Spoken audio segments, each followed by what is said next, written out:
السر مش في الفلوس اللي بتقبضها آخر الشهر. السر الحقيقي في الخبرة والدرس اللي بتاخده من كل تجربة. ممكن المرتب يخلص بسرعة، لكن المهارة اللي بتتعلمها بتفضل معاك طول عمرك وتفتح لك أبواب عمرها ما كانت هتتفتح بالفلوس بس. وده الدرس اللي هنتعلمه النهاردة من كتاب الأب الغني والأب الفقير. ليكن عملك بهدف التعلم لا لجمع المال. المؤلف بيأكد إن معظم الناس مش محتاجين غير يتعلموا مهارة واحدة جديدة، والنتيجة إن دخلهم ممكن يتضاعف بشكل ضخم جدا. لكن الحقيقة إن أغلبنا عنده مهارة واحدة بس، إننا نشتغل ونتعب ونفتكر إن الكفاح لوحده كفاية. لكن يا صديقي، لو عايز توصل لنجاح أكبر لازم تضيف لنفسك مهارات جديدة، زي البيع والتسويق وفهم السوق وحتى القانون. وهنا بيظهر لنا الفرق بين العقليتين، الأب الفقير والأب الغني. الأب الفقير المتعلم كان دايما يقول له ركز على مجال واحد ودور على الأمان الوظيفي، لكن الأب الغني كان بيقول له جرب مجالات مختلفة واعرف شوية عن كل حاجة. جمع المهارات هو اللي هيفتح لك الفرص. وعشان كده روبرت نفسه جرب شغلانات كتيرة جدا. اشتغل في المحاسبة عشان يتعلم الأرقام، واشتغل عامل بناء وسواق، وبعدين دخل مجال المبيعات والتسويق، وكل ده مش عشان المرتب لكن عشان يتعلم. وهنا بتيجي اللحظة الفارقة في حياة روبرت كيوساكي لما استقال من وظيفة كان بياخد فيها مرتب كبير جدا. الأب الفقير المتعلم استغرب جدا وقال له ازاي تسيب وظيفة مضمونة زي دي؟ لكن هو كان شايف ان اللي هيتعلمه من تجارب جديدة اهم من اي مرتب ثابت. والفرق هنا بسيط جدا لكنه عميق. الأب الفقير كان شايف إن الأمان الوظيفي هو كل حاجة، أما الأب الغني كان شايف إن التعليم المستمر هو كل حاجة. ودلوقتي خلينا أديك المثال اللي بيحكيه روبرت كيوساكي لطلابه. بيسألهم مين يقدر يطبخ برجر أحلى من ماكدونالدز.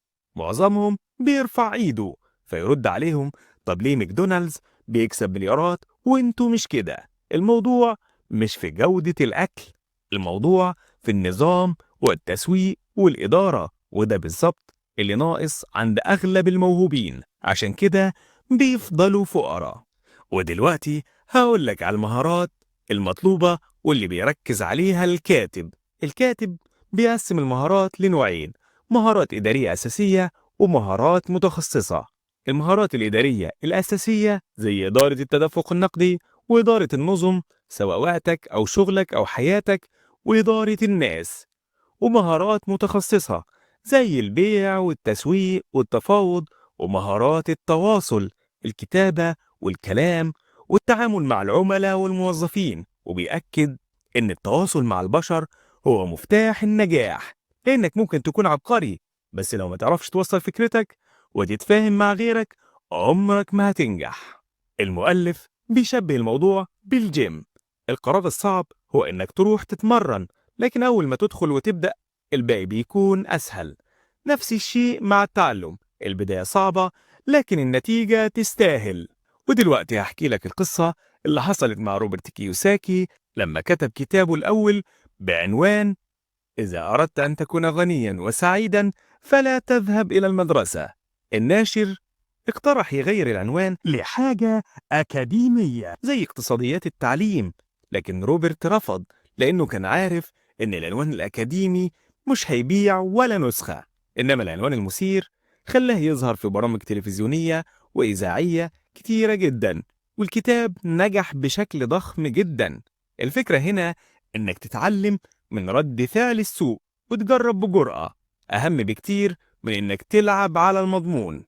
والنصيحة اشتغل عشان تتعلم مش عشان تجمع المال.